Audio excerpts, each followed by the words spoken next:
You are now watching CLTV.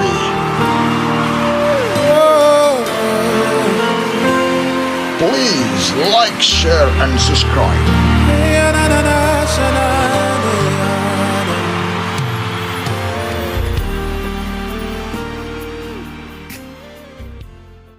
Hello guys, welcome to Youth Talk, and today we're going to be talking about mental health. And on my left we've got Vanessa, and on my right we've got Blessing here, and we're just going to get straight to the point.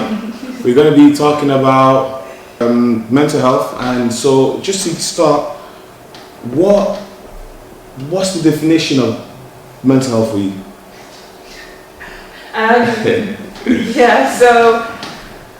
Mental health is something that I think a lot of people find hard to define. There's no definitive definition of this is mental health. But I think for me, one of the things that I like to stress when we're talking about mental health is the idea that everybody has a mental health. Just like you have physical health. I think when people think of mental health, they always think of the negative aspects of having mental health problems, being somebody who has negative mental health, or being somebody who's facing difficulties or challenges in your mental health. But for me, mental health is just understanding just the health of my mind. So is the way I'm thinking, or the thoughts that I'm thinking, it's the way that I'm approaching things, my attitude. Is that positive? Is that negative? It's just having an understanding of what's happening mentally. Just like a normal person would have an understanding of what is happening to them physically. Do you get what I mean? Yeah. So if you're talking about physical health and you ask somebody, how are you physically? And if they're in good health, they'll tell you, yeah, I'm physically good. Or do you get what I mean? Mental health is just one of those things that it's literally when somebody's inquiring what is mental health or how is your mental health, it's how is your mind, how is psychology and stuff I feel like it's building on that. I feel like it's hard for you to kind of define mental health because your mental health state changes all the time. Right now I might not mentally be, my mind is all over the place, for example, and then tomorrow or in the next 2 hours, there and here, you know what I mean? So I feel like it's kind of hard to define mental health. I feel like that's why. Personally, before I really didn't understand the meaning of mental health like that. Do you know what I mean? For me, mental health was, like in Africa, you say, someone's mentally, this is someone that walks in the street, picks up stuff from the, from the bin. That, for me, literally, when they mentioned mental health before, that's literally what was in my mind. When did you first, came to understand mental health? Do you know what? It's really crazy. I think, like I was saying before, everybody always thinks of mental health, and especially in African communities or ethnic communities. I do want to go there. Everybody always thinks that when you're referring to mental health, you're referring to the challenges, the problems, the negatives, and people, and when also let's say the problems, they always think that to have a certain mental health problem, you have to be somebody who has experienced certain type of things. You get what I mean? So when I came to understanding what mental health was for me was around college time. So college time, second year of college, or in my first year going into my second year. And it was college. I don't know why everyone always can relate that college is the hardest time to go through. But it was around that time that for me I found out what negative mental health was. And I remember I had a conversation, it was me and a group of friends, and she must have said something like, but I can't have mental health problems, I'm black. And then I was thinking, what do you mean you can't have mental health problems, you're black? I think the way we understand it is something that's reserved for people who are experiencing the worst things in life. So people who are homeless, people who are facing different problems, or just never us, do you get what I mean? And then because it's always a thing that happens out there, we never take time to think about our own mental health. But for me, having that conversation and having another friend saying to her, no, but you can have mental health problems, or mental health is something that everybody can experience. That's when I started to actually ask myself questions about mental health. And then that's when she was explaining to me, just like you have physical health problems, you can be somebody who's physically you look fit, I was going to touch but in your body somewhere there's a problem, for instance, the thing that happened with Chadwick Boseman. To everybody else, he looked like a physically fit person, but he was going through health problems. Do you get what I mean? And that's kind of how mental health is. But I think the problem with mental health is because you never can see somebody mentally suffering. You think, I think they're just fine. Yeah. For me, the time that I actually realized that, I mean, like, to kind of understand what mental health was also in college. You never really, because it's not really a topic that you kind of focus on. Let me say that I understood it because of the work rate that I had to work at. You see, in college, I had so much work to do in such a short period of time that I did find myself getting like, I'm stressing all the time, and then I was able to talk to teachers and they were able to kind of give me tips on how to help, because like Vanessa said, that you can never actually physically, what's it called, like understand kind of someone's someone's actual mental state, I guess. And for me, because I was going through so much like stress, and my class there was constant crying, argument, mental health was like, it was when that was the only time that I realized, okay, my mental health, it is important, because I'm here, I'm doing my work, I'm typing, going here, library, doing this and that, but I wasn't kind of taking care of myself and my mental state. And I feel like that kind of more developed, my understanding kind of developed more when I went to uni, because when I came to uni, my teachers were kind of, I feel like it was because of the topic that I studied, it was like, the teachers are more involved in terms of like my mental health. I'd say for me, it's great that you lot experienced it. Like, obviously you knew about mental health, probably like what you said about college.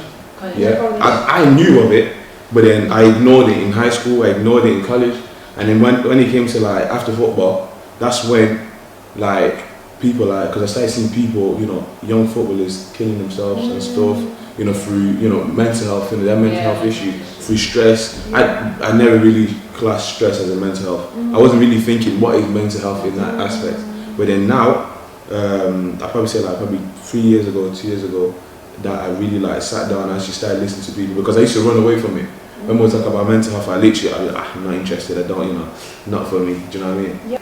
Do you think that because in our community we don't talk about mental health, and it's not something that we grow up like ever discussing in our homes, well, majority of African homes, I don't want to speak and generalize it, but majority, and that majority speaking from my friends and like the experiences they tell me from their homes, do you think because we shy away from talking about mental health, that the older we get, we're more susceptible to falling like ill because of mental health problems? Because you think if we had more conversations from a young age, like telling kids like, this is mental health is XYZ, and this is what positive mental health looks like, this is what negative mental health looks like. Sometimes you fluctuate. Do you think if we had those conversations more in our houses with our parents, then we'll be more equipped when it comes to like mental health problems? I feel like there's certain things that you can learn in terms of like, there's certain things that, okay, you can go to school and learn it, and they will tell you this and this and this is what happens and this is what you need. But I feel like there's genuine education that is needed at home. And do we feel like we need to have more conversations like that? I feel 100% yes. I feel like in the kind of, let's say, from my own experience, from in the African sort of community, I feel like there's not enough of talking, like it's okay not to be okay type of conversation. Do you get what I mean? Definitely there needs to be more kind of, because that kind of helps you, because if you're comfortable with it at home, then you will feel more genuinely, you feel more comfortable to talk about things and to be more open to other people. So I feel like 100% at home, talking like your parents need to be more involved. I feel like parents need to be more educated as well. Yeah. Because if you think about it, there's a reason. I feel like there's a reason why our parents don't do that, because they didn't get it. I was literally going to touch on that. Yeah. When they grew up, they weren't getting that whole, it's okay not to be okay, because you see a lot of parents talking to their kids, or let's say if it was a little boy, be like, why are you crying? Like, why is he crying? Like, don't do that. Why are you doing that? Do you know what I mean? That needs to stop. That generation needs to why are you crying like, girl? Do you know what I mean? It's that thing. I feel like because they got it, to kind of put in, and then that makes us feel like, nah. Just like you mentioned, they didn't get the same education. Do you know here, like in Europe, it's more open. Them not getting that education is also going to be hard for them to provide it for their children as well. But you know what's really crazy when we're talking about mental health, and you're saying like the idea that we need to normalize it's okay not to be okay, and that there's periods that you will not be okay. Do you get what I mean? Life is an endless cycle of a roller coaster. There's going to be times in life you're bawling, you're happy, life is going great. But then there's also going to be times where like you're going to face a lot of tribulations and trials and problems, and you're genuinely not going to be in a good place. I think it's so important that our parents talk to us about those times and actually help us normalize it, is because, for instance, and I think it's something I find very, like, I get that parents didn't have it, but I think they should have an understanding. Okay. Like, a lot of this come from immigrant families who, if you look at places where we actually originate from, places of like war and conflict, where if you're somebody who's continuously being exposed to the level of violence and problems that our parents had to face, like for me growing up in Congo, some of the problems I've had to face living in Congo and like the realities of Congo is enough to stress you. But I think because in Africa there's that normalized state of this is just a problematic place to live and there's just problems, conflict, it's normal. And then it's like when you bring that behavior and you bring that person out of that and you bring them into a place where those things don't happen anymore and they're in completely they're like a fish out of water. And a lot of our parents have the idea that to be somebody who's mentally ill in the UK, you have to be somebody who you're homeless, you don't have this, you don't have that, and then it's like, you have this, that, and other, but they don't think that it's actually a lot more complex than that. Do you get what I mean? There are successful people who continuously are killing themselves or going through issues. I think it's all due to lack of knowing. Do you know what I mean? Yeah. Like for example, I gave an example of myself. Like I didn't really know what mental health was like that. Also because I didn't, at home I wasn't taught it like that. So for me to think, mental health is just someone that walks in the street, or for example, like you mentioned, homeless people. So I think it goes back to not knowing as well. But I think it's also because people demonize what they it's not knowing, but demonizing what you don't know. Do you get what I mean? True, yeah. Or exactly. demonizing people naturally develop an understanding of something if they don't get that. Yeah. If they're not told what it is, you're gonna naturally. And I feel like that kind of is the reason why kind of David didn't really understand what it is. Because I actually did. Like I didn't want to know about it because I thought this is that. Like it's not my field. I don't really want to know about it. But then obviously people went through it. Do you know what I mean? People went through it. People struggled. Stress is not. It's seen it now as well. It's not a small thing. Your stress and my stress might be different. You might be going through something even more so. She said, a lot of us. And a lot of our parents, and why I think it's important that we normalize conversations about mental health and conversations where we normalize it. I was saying to my mum, do you know how you have a physical doctor? Yeah. It's okay and it's normal that when you need to see somebody for your mental health, that we should normalize. I think there's a lot of, in our communities, a lot of seeing a therapist is seen like a bad thing. Going to counselling is seen as a bad thing when all you're actually trying to do as a person. Well, I used to be one of them people. I'm not like you're no longer one of those people. It's another thing. It's okay. It's okay to go see a therapist. So I was saying to my mom, if I'm ill, would you tell me to go? If I'm physically ill, I'm going through let's say I have eczema or something's wrong with me in my body.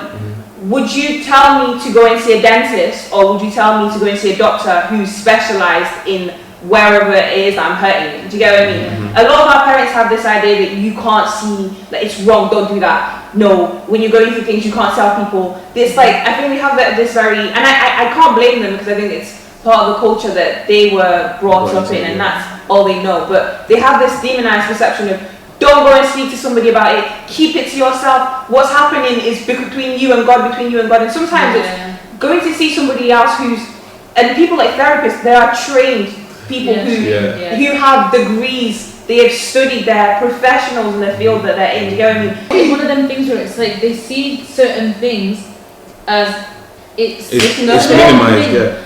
Say we're talking about here, mental health, they see things as it's okay. You might be sad. Okay, you're sad, but it's not depression. It might be depression. Yeah. They're seeing it as okay. You'll get through it. Sad, you know what I mean? You get through it. But I think the problem with with stuff like that is like mental health is so important. I think it's the biggest killer of men between the ages of 20 and 40. And I think it's important that we talk specifically about men and mental health. I mean, women and mental health is something that we're going to talk about, but especially like in our communities, because I studied psychology in like A levels. I don't know if the statistics change, but certain mental health problems, you are more likely to be diagnosed with it if you are a person of color or if you're a black person. So for instance, schizophrenia, there's only, I think, 1% of the population actually suffers from schizophrenia. But if you are black, you are 7 times more likely to be diagnosed with schizophrenia. Obviously there's 7. But I think that's why it's important that we talk about mental health in our communities and in our houses, and we kind of go around deconstructing the ideas that we have of mental health and the ideas that we have when it comes to getting help for mental health problems, because like that's the only way we can help ourselves. Do you get what I mean? Like in terms of having conversations with men and young boys and teaching them that it's okay to cry. Crying is a human emotion. Do you get what I mean? Teaching your kids about mental health, the sooner you start having these conversations at home, the more you contribute to helping them being a person. Because in society, if you're raising as somebody who's completely void of showing emotions or completely void of having like self-awareness of knowing how they are functioning, how are they stressed, are they going through challenging times, do they need help? If you're raising somebody who's unable to identify within themselves when there's problems, when you bring them into society is going to ruin them. Do you get what I mean? That's just how like things go, and like that's why I think it's so important that like especially in our communities we stop telling people that you have to be okay all the time, and we start telling people that it's okay to feel sad. Do you get what I mean? Obviously a certain level of sadness, when you felt it for a certain level of time and it's starting to become very detrimental to you, that's when you reach out for help. Do you get what I mean? But teaching like black men that it's okay to cry, that if you don't have to be strong all the time. Like I think even as black women, like when they tell you as a black woman you're strong, you're independent, and I think I've seen a lot on my social media this week, and black women are like, I'm tired.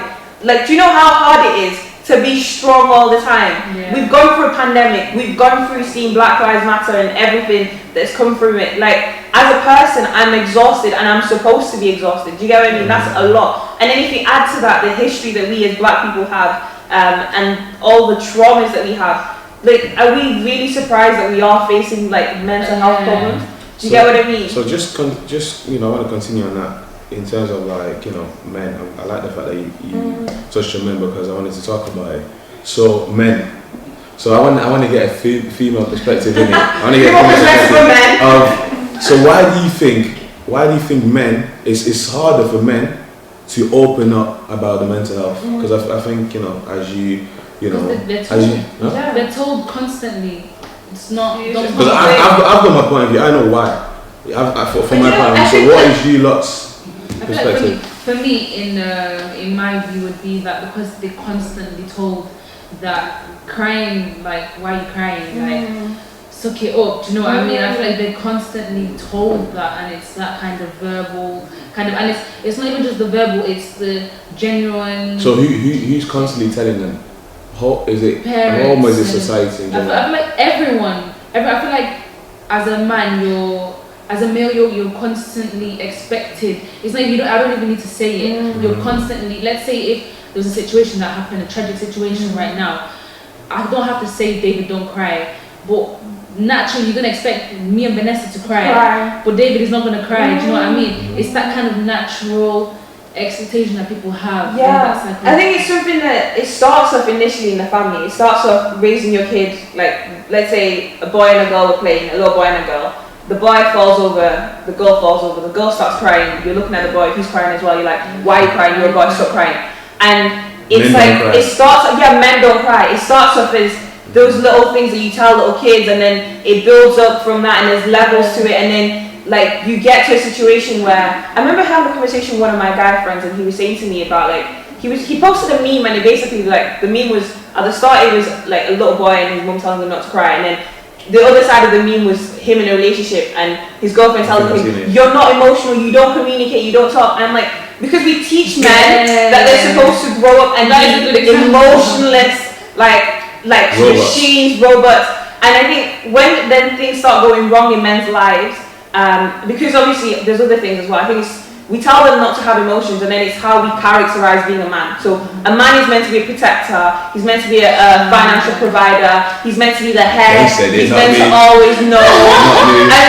I mean that's how, like, in African societies, do you get what I mean? You're supposed to always know, even when, like, say the pandemic, no one knew what was gonna happen, like, now, last year, but as the man, as the head of this family, you're supposed to have a vision, you're supposed to know, you're supposed to, and it's like these expectations that you're packing into somebody consistently, and then when they're in a situation where they think, actually, I don't know, I don't have the answer, this is happening. He doesn't know what's wrong with and me. it's like all these things, and you start feeling like they're a failure because they are incapable of meeting a standard that is incapable to meet anyways. Do you get what I mean? Like, to ask a human being to consistently be emotionless and then put them in a society that is continuously trying to bring emotions out of them, and then asking them to stay, like, confusion. It's confusion, and then obviously there's going to be a point where they feel conflicted because, like, am I a failure? Like, is it just me that's failing at this being a man thing? And I think that's why, even talking about men, I think it's important that men have positive role models in their lives, and not just positive role models in terms of, like, because I think when we talk about positive role models in terms of fathers, we think of, just like, teaching you how to be a man, or that, but teaching people that it's okay to have days or have periods where you're not it. Do you get what I mean? And it's completely fine. I feel like one thing as well, like, is normalizing good mental health. We're constantly told, mental health issues, blah blah blah, whatever, depression, stress, anxiety, blah blah blah. But what about good mental health? What about feeling good? What can you do to feel good? If you're feeling like good mental health practices, you know, get them hormones running in, stuff like that. Do you know what I mean? Because you know, go to the gym or something, eat diet, good, that can help. You know what I mean with the like things like. Do you know one of the things I started doing that I thought was crazy? I talk to myself. So when I'm not feeling good, I'll sit down and I'll be like, I'll book into my schedule. I know it sounds so crazy. Yeah, but people think that it's not. Yeah, but I'll book in on my schedule where it's like from this period to this period, I'll sit in my bed and I'll be like, okay, I haven't felt okay for the past few days. Why?